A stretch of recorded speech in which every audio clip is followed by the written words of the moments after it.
In this world, there are places and events that no human has ever been able to explain. Voices emerging from nowhere, shadows moving where no one should exist. Tonight's story is not just a tale. It is a nightmare lived by real people. Do you dare to watch until the end? If you're brave enough, hit the like button, subscribe to the channel, and turn on the notification bell. Because what's coming will be even more terrifying.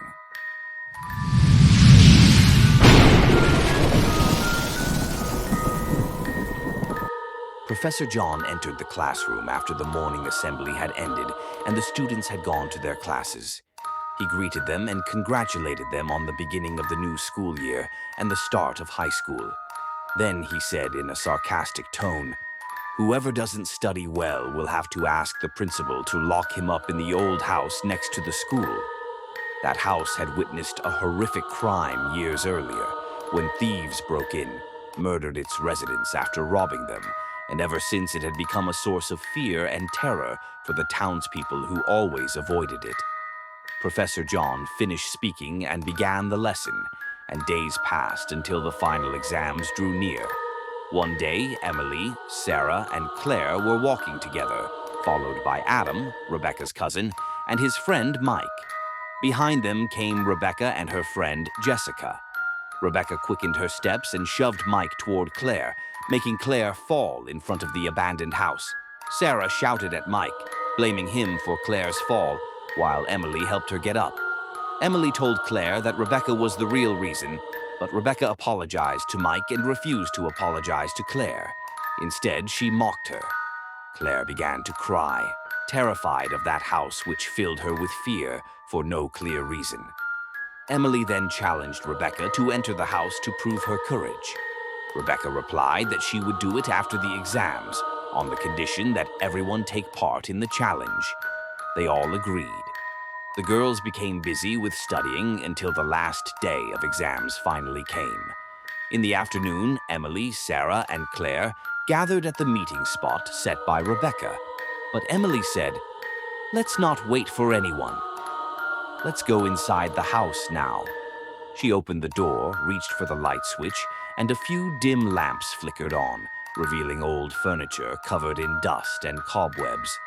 Emily began exploring one of the rooms on the first floor, soon joined by Sarah and Claire. Sarah decided to check another room and asked Claire to go upstairs to see if there was anything strange. Claire agreed hesitantly, and as she moved, Emily heard a noise from the window, only to discover that Claire had fallen into the house's air shaft. Emily screamed, and Sarah rushed to her but was shocked to see Rebecca inside the house, dressed all in black. Emily's screams reached the neighbors, who hurried to the scene. Ambulances arrived and carried away Claire's body, but they also discovered another corpse, that of Mike. The police launched an investigation with all witnesses except Emily, who had gone into nervous shock. Eventually, the authorities allowed the burial of both bodies. Sometime later, Sarah met Adam, who told her that Jessica had revealed Rebecca's plan for that fateful day. The plan was for Mike to dress up in a terrifying costume to scare Emily, Sarah, and Claire, while Jessica recorded everything on her phone. Adam showed Sarah the video. It showed Mike trying to frighten Claire, but she grabbed a piece of iron and struck him several times until he collapsed in a pool of blood. When Claire saw the blood, she recoiled in fear, lost her balance, and fell into the air shaft to her death. Adam and Sarah decided to tell Emily the truth. When she found out, she remembered Claire's last screams, begging her to run away. Years passed. Emily graduated from journalism school and became a reporter, while Sarah studied education and later worked as a kindergarten teacher in a nursery built on the site of the demolished house. Adam founded a private company with 2 colleagues and later proposed to Emily. Their engagement lasted 4 years before they married and had a daughter, whom they named Claire in memory of their lost friend. And every time they passed by the nursery, the ghost of that memory returned, reminding them of their departed friend. It is said that in one of the old neighborhoods of Chicago, there was an abandoned house known as the Haunted House. Legends told that the place was inhabited by an old woman named Margaret, and that everyone who tried living there fled after only a few days. Rumor had it that she appeared at night, made strange noises, and moved the furniture around. One day, two adventurous young men, John and Michael, decided to challenge this legend, break it, and prove that the stories about the ghost of the haunted house were false. They refused to believe in superstitions, convinced that everything must have a logical explanation. They agreed to spend an entire night inside the house, recording everything that happened to them, and then show people the evidence. And so they entered the house at midnight. The air was unusually cold, and silence filled the place. They set up cameras in every corner of the house and began to explore. At first, nothing happened, and Michael started to suspect that the story was nothing more than an old hoax. But after an hour, they heard a faint whisper coming from a nearby room. John looked at Michael in fear, signaled him to stay quiet, and together they headed toward the room. When they entered, they found the door open, but the room empty, everything in its place. Suddenly, an old chair moved before their eyes, and a painting fell from the wall. Michael's heart trembled with fear, though he tried to keep his composure. Then a whisper called his name clearly. "Michael, get out of here." At that moment, John realized the situation had gotten out of control. He grabbed his friend's hand, and they both ran out of the house as fast as they could. Just as they reached the outside, loud laughter echoed from within, as if Margaret herself were mocking them. The next day, they returned to the house only to find that all the cameras they had set up had disappeared. When they asked the neighbors about Margaret, they replied they had never heard that name before. But when the two described the old woman, the neighbors said her name was actually Helen, the original owner of the house who had died many years ago. The young men then realized that what they experienced was not just imagination, and that there exists another world that cannot be explained by reason. From that day forward, they believed that some places hold dark secrets that should never be disturbed, and that no matter how brave a person may be, they should not cross the boundaries of that world. And so the question always arises after every horror tale. Was what happened a true story, or just fiction? What I've just told you is merely a vivid example of the kind of stories told to spark fear and curiosity, and one can never be certain of their truth or falsehood. They may be based on someone's real experience, or perhaps just legends born of imagination. For the jinn, or what Western beliefs call spirits, are thought to be a parallel world to that of humans. They have their own lives, though they remain unseen. This very fact leaves people divided between believers and skeptics. As for ghost stories and tales of evil spirits, they remain part of folk tradition. They reflect humanity's belief in hidden realms and the influence such realms may have on human life. These stories are not only a means of entertainment, but also carry within them ancient beliefs and warnings passed down from one generation to the next. Ethan was determined to put an end to the legend surrounding the house that sat atop the steep hill on the edge of his small town. For years, the townspeople had called it the Cursed House. He waited until nightfall so that no one would see him and try to stop him. Then, with steady steps, he began climbing the hill. After half an hour of continuous walking, he finally reached his destination. At last, he stood in front of the cursed house, gazing at it up close in astonishment. The old house was built at the very top of the hill, overlooking the entire town. Anyone standing on its tall balcony could see most of the homes below, while everyone in the town could clearly see it from afar. Ethan wondered anxiously to himself, "Strange. It's as if this house was built to spy on the town and watch its people. How have I never noticed this before?" His plan was simple. Enter the house through its door, which, according to the townsfolk, never locked. then climb up to the tall balcony and plant a black flag upon which he had written in bold red letters, "What are you so afraid of, you cowards?" He imagined himself waving that flag mockingly, taunting the townspeople who had always trembled at the mere mention of the house's name, seeing himself as the hero who defeated the legend and destroyed the superstition. That house had been the source of rumors for countless decades. Everyone feared it as much as death itself, dreading even to look at its many windows. It was said that red eyes could be seen lurking behind them, watching anyone who dared approach. Eyes that would follow their victims until their very end. Ethan stared at the windows, searching for those eyes, but found nothing but utter darkness. What struck him even more was that the windows were perfectly clean, no dust, no cobwebs, even though the house had stood there for centuries. It looked as though it had been built only yesterday, untouched by the passage of time. His thoughts drifted, and he recalled the night his grandfather Henry had disappeared. No one ever knew whether he had died or vanished mysteriously, but Ethan still remembered that night vividly, despite how young he had been, as if it had happened only yesterday. It wasn't easy to forget what had happened.